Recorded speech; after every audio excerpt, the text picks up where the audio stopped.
ప్రశాంతమైన పొంగనూరు పట్టణంలో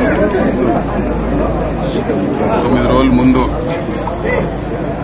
ఆఫియా అనే చిన్న 7 ఏళ్ల అమ్మాయి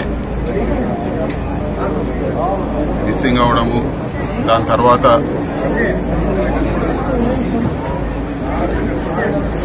మర్డర్ అయ్యి సమ్మర్ స్టోరేజ్ ట్యాంక్లో తేలడం అన్నీ కూడా చాలా బాధాకరము.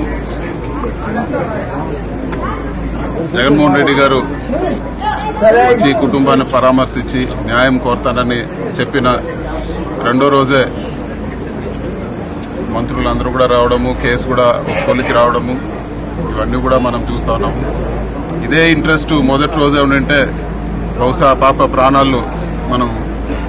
ప్రాణాలతో కాపాడిండొచ్చు అని చెప్పి కూడా నేను భావిస్తున్నాను.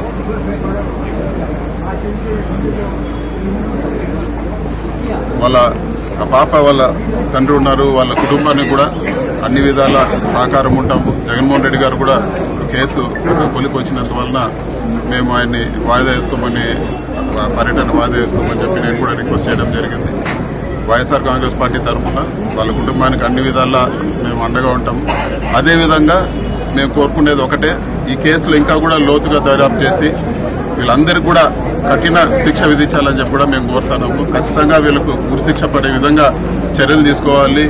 దానికి ఎవిడెన్స్ అంతా కూడా బిల్డప్ చేసి ఖచ్చితంగా ఎంత కఠినంగా శిక్షించాలంటే వేరే ఎవరన్నా కూడా ఇట్లాంటి ఆలోచన చేయాలన్నా కూడా భయపడే విధంగా శిక్షించాలని చెప్పి కూడా మేము కోరుతా ఉన్నాము.